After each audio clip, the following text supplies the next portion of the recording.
Hello Nerfers and welcome to another exciting episode of Nerf ER, the show where we take modified blasters that need a little help and get them back in the game. Today, we've got a full auto Spectrum. Let's get at it. Paging Dr. Chris. Dr. Chris to the ER. Paging Dr. Chris to the ER, please.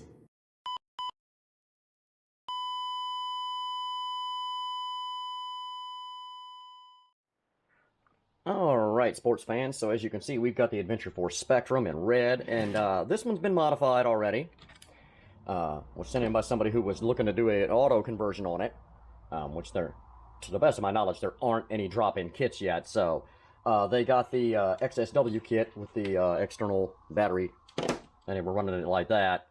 But said they had some problems getting the pusher lined up. So the first thing that we're going to do is really quickly hook a 2S LiPo up to this thing, make sure that the cage and wheels are doing what they're supposed to be doing, and then we'll get in here and get ready to pull this switch out and redo this wiring so this all runs on the same LiPo. Let's plug this in and see if it goes here.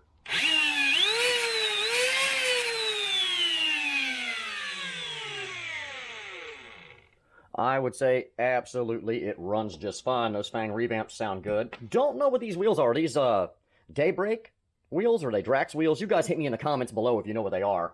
So it's got a printed cage and these upgraded wheels. It looks like a pretty tight crush, so this thing ought to hit really, really hard. Things that we're going to have to do, this spring is going to have to go. That thing's crap.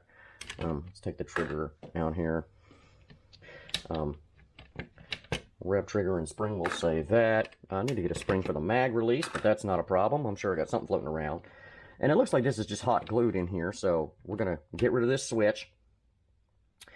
And, as I said, do some rewire work to make our gearbox run off the same battery instead of this independent deal here. And then we'll have to do a little work building a deck and getting everything lined up for this pusher. Let me get about getting this gutted out a little bit, and I'll get right back to you. Alright, so we dug the switch out of there and a lot of the old hot glue that we got going on. So, a couple of things. First, I wanted to note that this blaster is not wired in what you might call conventional, okay, in that the positive lead on the bottom of the XT60, right, which is always the flat section, is wired in black, which just goes to show, you've heard me say it 100 times over, that it doesn't matter what color the wire is, okay, so they're using red as their negative, and that's just fine. But, like I said, so, again, it doesn't really matter which color these are, so long as you know which one is positive and which one is negative. So in this case, we have black positive, red negative, no harm, no foul. Let's take this pusher out. It does have a screw in there.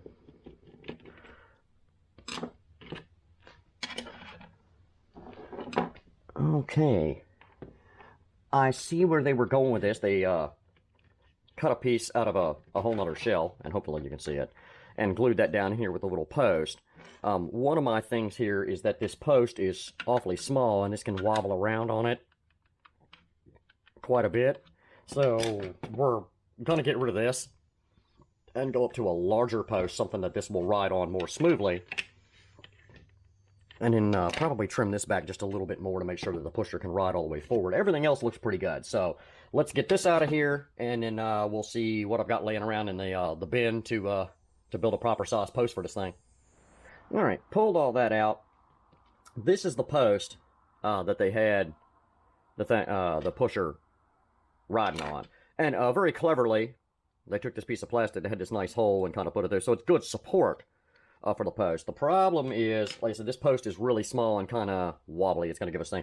So I cut this one out of a regulator shell, and you can see, hopefully, if we can get that to focus, how much larger it is. Now, it's not a perfectly snug fit, but there's nowhere near as much play in the pusher. You can clearly see how much gap that red one has versus this white one.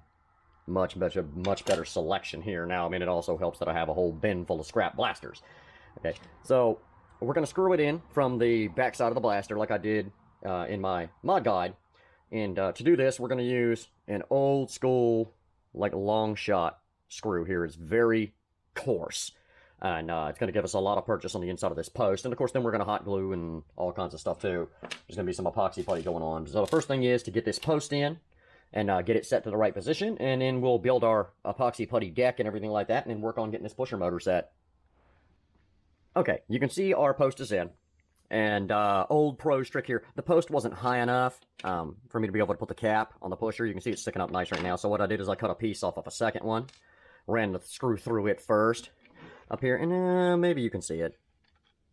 See, there's a little joint right there. That's going to be completely covered up with epoxy putty anyway, so it doesn't matter. And it's in there strong. It's not going anywhere. It's got a very long screw in there supporting it. And then once the epoxy putty deck is built that this is going to ride on, that's never going to go anywhere. And then the only thing I've done here, you can see I clipped the positive out from the switch that runs up to the cage because we're going to tap into this and run a circuit up to our new pusher switch so that we have electronic motor braking on it. So when you pull the rev, if you don't pull the rev trigger, the pusher will not just go automatically. You will have to pull the rev trigger to make it go. It's a safety, and it stops people from doing dumb things like jamming darts into your very expensive flywheels and flywheel cage. So we're going to bust out the epoxy putty, get this nailed down right here, and then we'll start fitting the pusher. Alright, over here you can see I got my deck built, and it's quite sufficient at this point. And I swapped the pusher motor out of the XSW kit for a Honey Badger. So now what we got to do really quickly is determine which way we need to wire it, because the gearbox has to go in the way that it's facing instead of with a stripe where it would be flipped around the other way with the motor facing that way. So, okay, and I have it set up right now positive. I'm touching the bottom, and that's going backwards, so we need to go the other way. So in this case, I'm going to take my little red marker and mark it. The positive wire is going to have to go up here, and the negative is down here. So, and that's just for personal reference, so that way I know how and where to wire this in. Fortunately for me, my commissioner is super cool. Sent me some extra epoxy putty, which is good because I just ran out when I built this deck right here. So, yeah, we're just about down to it. We're going to go ahead and put some epoxy putty in here and see if we can't get sorted out exactly where this pusher is going to need to set. It's going to be somewhere in there, give or take a little. And so, yeah. Let's see if we can't get that set up and in position here, get some epoxy putty under it to build a deck for it that we can screw into. I've got some nice long screws somewhere on the bench here. Sorry for the mess. And, but yeah, get that nailed down, get this positioned, and get it working right. And then we'll go ahead and finish it up with the wiring.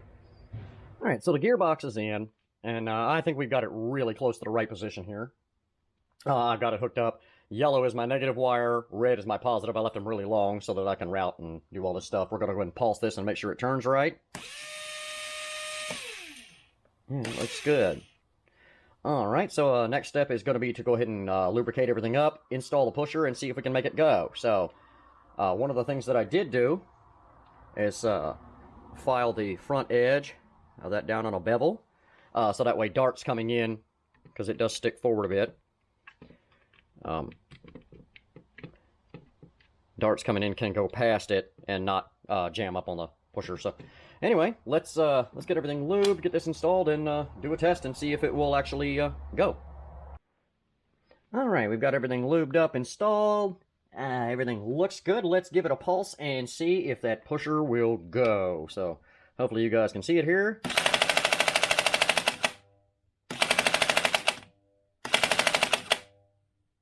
Yeah, that should do. I'm going to go ahead and finish up this wiring, and hopefully that'll be it. Alright, so we got it wired up here. I put motor braking on the pusher.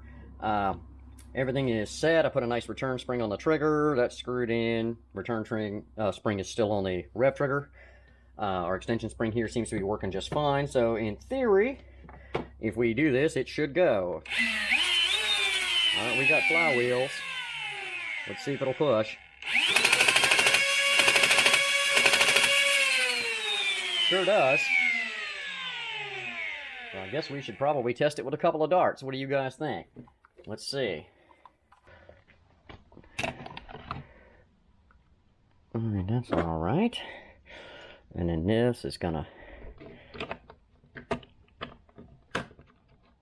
And that little screw is all up in my business. That should screw through there like that. Alrighty.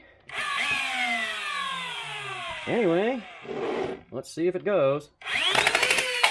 Well, it fired the first one. See if I can hold the magazine in there.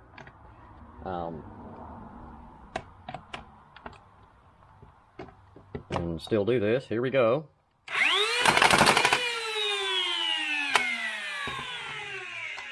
Yeah, seems to be working fine. So let's button it up and get it on the chrono and have a little fun with it.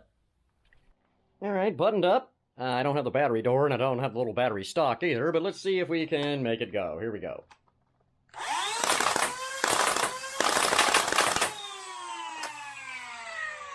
Empty 22 mag. Let's get it on the chrono.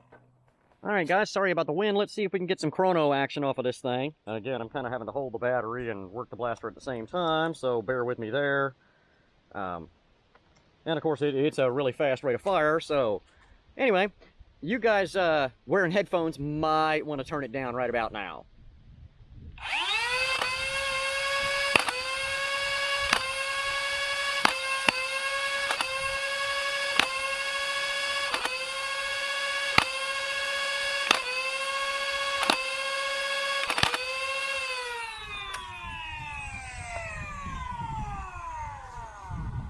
Yeah, that's a nice set. Let's take a look.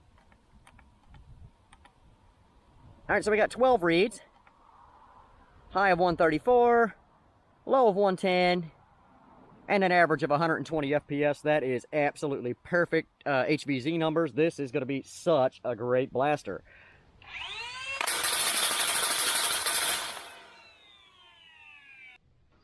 Alright guys, well how about that? Really great rate of fire. We've got that perfect 120 average. This is definitely going to be an HVZ wrecking machine. And I love the front end mod that they've done here with the 3D printed muzzle. Really nice rail on the top. That's not stock, but it looks great. It's a nice Picatinny rail up there. And as soon as he puts his stock and battery door back on this thing, she'll be ready to go. So, yeah, guys, a little hard work, a little luck, and well, maybe a little ingenuity here. But yeah, we got her working right. So, guys, if you haven't done it yet, subscribe, click that notifications button, leave us a like, leave us a comment. As always, in the description box below will be our contact information, our email, links to the Facebook page, links to the shop, and of course the fan mail address if you wanted to send something in. So guys, till next time, this is Chris for Project Nerf saying, have a blast. How sweet it is.